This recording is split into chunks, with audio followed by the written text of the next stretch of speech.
Hello one piece lover. तो आप सबका स्वागत है आज के इस वीडियो पर। और इससे पहले का वीडियो और आज आपने नहीं देखा है तो डिस्क्रिप्शन में लिंक है, जाके देख लीजिए। आज के इस वीडियो पर हम देखने वाले वन पीस के एपिसोड 1109। तो एपिसोड की शुरुआत पर हमें देखने को मिलता है डॉक्टर वेब के लैब पर उधर बहुत बड़ा डिस्ट्रक्शन होता है। फिल्म ने हमला करके उधर डिस्ट्रक्शन मचाया यार। उसी वक्त लूफी बोलता है कि जोरो क्या तुमने स्टेबल फुट का पावर देखा इससे पहले? और जोरो रिप्लाई करते हुए बोलता है मैंने देखा इससे पहले लंबे समय पहले, लेकिन ये क्रोकोडाइल का right hand mister one use करता था। हमें फ्लैशबैक पर देखने को मिलता है मिस्टर वन वही डेविल फुट पावर ना कैसे पावर मिल गया क्या लूफी और वो जोरो बात कर। उसी वक्त वो सेराफिम स्लैश से हमला कर देता है, लेकिन जोरो जाके उसका आगू को बचा ले। फिर जोरो और सेराफिम के बीच में क्लैश हो जाता है। वो लोग नॉन स्टॉप एक दूसरे के साथ क्लैश कर रहे हैं। जैसा दिखने वाला सेराफिम अपने स्वॉर्ड से नॉन स्टॉप हमला कर रहा है, चारों तरफ टुकड़े टुकड़े कर रहा है। और वो मियो का सेराफिम इतना खतरनाक होता है, लेकिन जोरो उसी वक्त उधर आके उसको अटैक कर रोक लेता है। मिस्टर वन का जैसा डेविल फुट पावर यूज करते हुए जोरो की तरफ हमला कर रहा है, लेकिन वो जोरो भी काउंटर करता है। उसी वक्त काकू बोलता है कि ये तुमने लूची के साथ क्या किया? फिर बोलता है क्या तुम क्या बोल रहे हो, मैंने उसे बचा लिया। उसी वक्त वो का सेराफिम नॉन स्टॉप हमला कर रहा है। लूफी भी बहुत बड़ा छलांग मारते हुए हमला कर रहा है। दिखने वाला सेराफिम जिसका नाम होता है एसआर, और वो नॉन स्टॉप हमला कर रहा है। लूफी वो देख के शॉक हो रहा है। और कुमा जैसा दिखने वाला सेराफिम एसपीआर और एसआर दोनों अलायंस बना के फ्लैट के ऊपर हमला कर रहे हैं। उसी वक्त काकू बोलता है कि देखो रो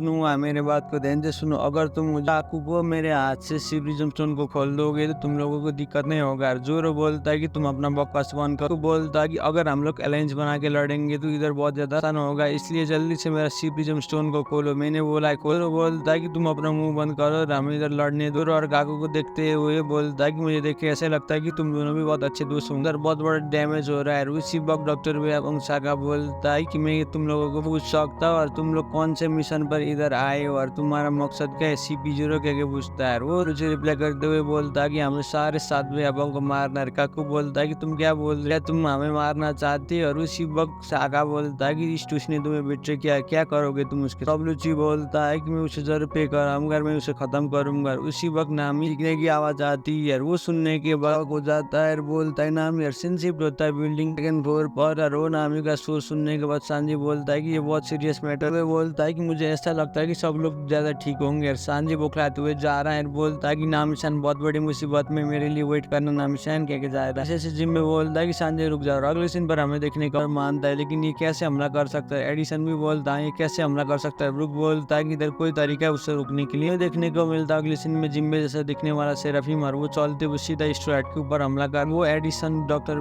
बोलता है कि ऐसा अनएक्सपेक्टेड सिचुएशन आज तक नहीं हुआ, इसलिए मैं कुछ नहीं बोल सकता, कुछ सोचने दीजिए, मैं सोच के बताऊंगा। उसी वक्त ब्रुक बोलता है कि तुम ज्यादा टाइम मत लो। और वो एडिसन सोचने लगता है सेराफिम के ऊपर। और सेराफिम देख के चौबर और नामी डर जाते हैं और बोलते कि अब मुझे क्या करना होगा इन सेराफिम के आगे। पहले मैंने कभी भी नहीं देखा था कि ये सेराफिम ने हमारे ऑर्डर को नहीं मानते हुए में जैसा दिखने वाला सेराफिम सीधा हमला कर देता है नामी और ब्रुक की तरफ। और उधर बहुत बड़ा धमाका होने वाला। वो देखने के बाद एडिसन भी शॉक हो जाता है। ब्रुक भी बोलता है कि क्या एडिसन समय अब ठीक? एडिसन बोलता है कि ऐसे समय में सिर्फ मैं एक ही चीज सोच सकता हूँ, अब हमें भागना होगा। लेकिन नामी शॉक हो जाती है और बोलती कि ऐसा नहीं हो सकता। जिम्मे का सेराफिम उधर अटैक करते हुए डिस्ट्रक्शन मचा रहा है। सीन शिफ्ट होता है लूफी की तरफ और लूफी बोलता है कि नामी शोर मचा रही थी। बोलता है कि मुझे ऐसा लगता है कि बाकी लैब में भी ये सेराफिम होंगे जो हमारे रास्ता रोक रहा है। देखने को मिलता है बॉय हैंगॉक जैसे दिखने वाला सेराफिम हमला कर रही स्ट्रेट की तरफ, लेकिन उसी वक्त फ्रैंकी भी अपने लॉन्चर से हमला करने की कोशिश कर रहा है बॉय हैंगॉक के सेराफिम। शिफ्ट होता है जोरो की तरफ और जोरो बोलता है कि ये 4 सेराफिम उधर रैंपेज जा। देखने को मिलता है नामी और नामी भी बोलती है कि ये भी रैंपेज जा रहा है। सीन शिफ्ट होता है बॉय हैंगॉक के सेराफिम की तरफ और वो लव फुट का पावर दिखाती है। जोरो बोलता है कि हमें जल्द से जल्द इन 7 वेबों को बचाना होगा, लेकिन उसी वक्त कुमा जैसा दिखने वाला सेराफिम अपना उर्सा शॉट नाम का अटैक कर रहा है स्ट्रेट पायरेट की तरफ। और वो बोलता है कि स्ट्रेट की तरफ जाओ। और उसी वक्त सीन शिफ्ट होता है साका की तरफ और साका को लूफी बोलता है कि जल्दी से मुझे सिप्रिज्म स्टोन के चाबी दो। लूफी बोलता है कि मैं इन लोगों को तुम्हारे हवेले छोड़ता हूँ, इनके साथ जो करना है कर लो। और लूफी उस चाबी को ले डॉक्टर में साका बोलता है कि किसी भी हालत में साका बॉडी को बचाने मुस्कुराता है। बोलता है यहाँ तुम मेरे ऊपर भरोसा कर सकते हो। डब्ल्यूची बोलता है अगर हम 4 लोग एक साथ ही जाके हमारे दुश्मन को रोकेंगे तो और अच्छा होगा। और उसी वक्त लूफी बोलता है मैं रिलीज करने वाला हूँ, लेकिन तुम मेरे दोस्तों और डॉक्टर वेब के पीछे मत आना। उसी वक्त जोरो बोलता है कि लूफी बहुत ज्यादा बेवकूफ है, ऐसा कैसे काम कर सकता है? उसी वक्त लूफी बिजी के साथ बात कर रहा है। डब्ल्यूची बोलता है कि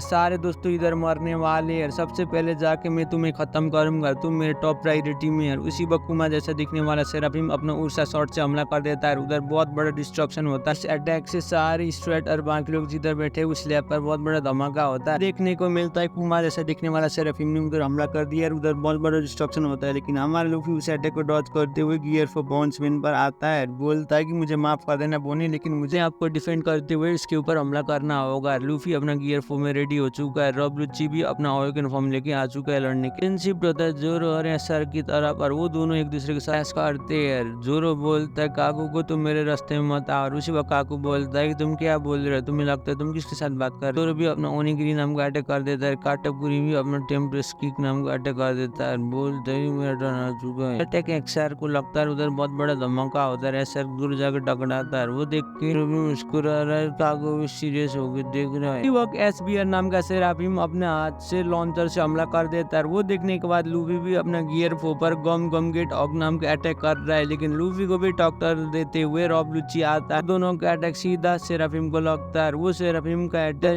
से फेल होता है। वो टकराने लगता है सेराफिम को और वो नीचे की तरफ गिरता है। हमारा लूफी हार मानने से वाला नहीं, इसलिए वो बिना रुके हुए लड़ रहा है। उसे कोई भी नहीं हरा सकता है। लूफी का मार लागने के बाद सेराफिम दूर जाके दीवार पर टकराता है। जोरो और काकू भी हमला कर देता है। एसआर सेराफिम को दूर की तरफ टकराता है। अगले सीन पर हमें देखने को मिलता है न्यू वर्ल्ड के खूबसूरत जगह पर और हमें देखने को मिलता है वो कंट्री माउंटेन से घिरा हुआ है। उधर बहुत खूबसूरत पानी का जाल, उधर एक शिप सेट से होते हुए आ रहे हैं। हमें देखने को मिलता है एक छोटा सा घर देखने को मिलता है उस आइलैंड पर और उस आइलैंड पर बात कर रहे हैं। एक पायलट बोलता है कि ये ब्रेड में तुम्हें ले नहीं सकता और वो छोटा बच्चा बोलता है कि मैं सीरियस हूँ, मुझे जल्दी से आपके साथ ले जाइए प्लीज। छोटा बच्चा बहुत ज्यादा प्रेशर डाल रहा है, बोलता है कि चिप मेरे साथ ले जाइए। उसी वक्त वो चिप बोलता है कि मैं तुम्हारे जैसे छोटे बच्चों को ले नहीं जाऊंगा। वो बोलता है कि मुझे किस चीज से डर नहीं लगता है, प्लीज मुझे ले जाइए। वो बोलता है कि तुम्हारे पास कौन सा रीजन है उधर जाने के लिए। छोटा बच्चा बोलता है कि मैं एडवेंचर में जाना चाहता और मुझे नहीं लगता कि आप मुझे ले जाएंगे, प्लीज मुझे ले जाइए। प्ले करते हुए रेड ईयर सेंक्स बोलता है कि तुम एक नंबर के बेवकूफ,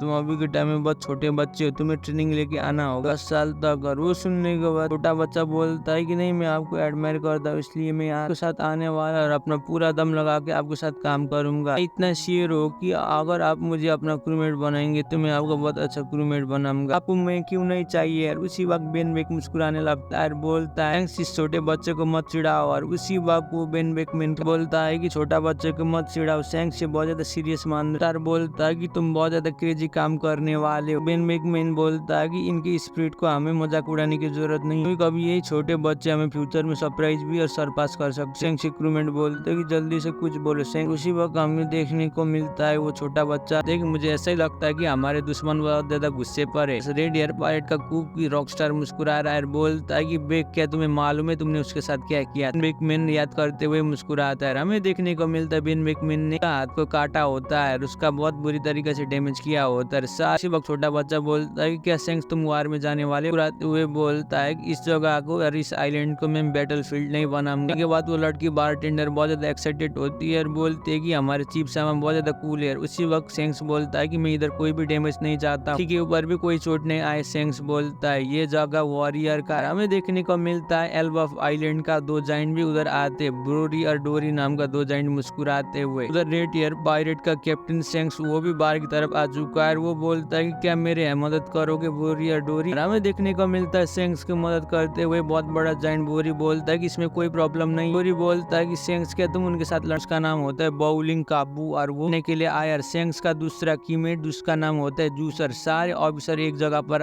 बैठे हुए। सैंक्स बोलता है कि हमें जाके उसके साथ चेक करना होगा, सबसे पहले उसके साथ बात करना होगा। सिंसिप होता की तरफ और सैंक्स बोलता है कि उस कैप्टन किट को जाके बोलना, तो सिर्फ दो ही ऑप्शन छोड़ना क्या कि सैंक्स बोलता है सैंक्स के सारे फीट आ चुकी है उसके साथ लड़ने के लिए। सैंक्स बोलता है कि क्या वो सच में मेरे साथ फाइट करना चाहता है या फिर वो अपना रोड पोनीग्लिफ मुझे देगी इधर से चुपचाप दूसरे आइलैंड पर जाना चाहता है, उससे जाके यही पूछना। सैंक्स प्रिपेयर होके बैठा हुआ है। हमें देखने को मिलता है नेक्स्ट सीन किट का शिप सेट से होते हुए सीधा एल्बाफ की तरफ आ रहा है तेजी से। रेड एयर पायरेट के 100 मिनट हमला कर रहे किट के शिप की तरफ और उधर बॉम्ब से बहुत बड़ा डिस्ट्रक्शन हो रहा है पानी में, लेकिन कैप्टन किट का शिप तेजी से सेट सेल होते हुए आ रहा है। वो भी काउंटर अटैक करते हुए रेड एयर पायरेट के शिप की तरफ हमला कर रहे हैं जो एलाई पायरेट। और किट की क्रूमेट मुस्कुरा रहे रेड एयर पायरेट के एलाइट को देखते हुए। सारे लोग मुस्कुराते हुए आगे की तरफ देखते। वो लोग बोलते हैं कि इधर मुझे कुछ शिप दिखाई दे रहे, मुझे ऐसा ही लगता रेड एयर पायरेट के लिए होगा। किट बोलता है कि जल्दी से इन सारे शिप को हटाओ और ये एम्परर रेड एयर पायरेट का ग्रुप में इनमें से बहुत सारे लोग का जानता है और इनका बाउंड्री पोस्टर भी देखा हुआ है। उसी वक्त हमें देखने को मिलता है सैंक्स चलते हुए यार्ड पर आते हैं। उसके एलाइड पायरेट आके सैंक्स को पकड़ते हैं, बोलते हैं कि चिप आपको हम वेट नहीं कर पा रहे थे, गोले लगा रहे, तुम्हें भी विन मैकमैन बोलते हैं। उसी वक्त रॉकस्टर बोलता है कि हमारे बॉस से दूर हो जाओ और उसी वक्त लॉकी रॉक्स बोलता है कि हम ऐसा नहीं कर सकते। सारे एलाइड पायरेट आके सैंक्स को पकड़ रहे हैं। हमें देखने को मिलता है सैंक्स भी किट की तरफ देख रहा है और किट भी सैंक्स की तरफ देख होता है किलर की तरफ और किलर बोलता है कि इससे पहले जब हम रेड एयर पायरेट के साथ क्लैश करने गए थे हम लोगों ने तब रेड एयर पायरेट का कैप्टन को भी नहीं देखा था। उससे पहले रेड एयर पायरेट के कमांडर ने हमें की मौत दिया था और हमें बुरी तरीके से मारा था। उसी बैटल में तुमने अपने हाथ को भी खो लिया था और वही याद कर रहा है किट और वही याद करते हुए किट अपना हाथ को पकड़ता है जो मेटल से बना हुआ है और किलर किट को बोलता है उस वक्त उन लोगों ने हमें छोड़ दिया था, लेकिन तुम्हें क्या लगता है पर वो हमारे साथ क्या करने वाले है। किट बहुत ज्यादा गुस्से में और किट रिप्लाई करते हुए बोलता है पिछली बार तो मेरा हाथ गया लेकिन मैं वसूली करने वाला हूं। अपना सीधा शिप ले जा रहे एल्बफ की तरफ और किट भी बहुत ज्यादा गुस्से में और वो रेड एयर पायरेट के साइड लेने वाले और किलर बोलता है कि उन लोगों ने पहली टाइम तुम्हारे हाथ में करके जिंदा छोड़ा है लेकिन इस बार वो तुम्हारी लाइफ भी ले सकते हैं। उसी वक्त किट मुस्कुराता है और बोलता है तुम्हें क्या लगता है रेड एयर पायरेट मुझे अब इतनी आसानी से टेक डाउन कर सकता है और मैं हारने वाला से नहीं हूँ। मैंने एम्परर को भी टेक डाउन किया है, अभी अभी फिलहाल मैं एम्परर के साथ क्लैश कर सकता हूँ। और इसी में एपिसोड खत्म होता है। वीडियो कैसे लगा नीचे कमेंट कर दीजिए। यार चैनल में भी पहली बार आए तो प्लीज चैनल को भी सब्सक्राइब कर दीजिए। तब तक के लिए सही हो ना।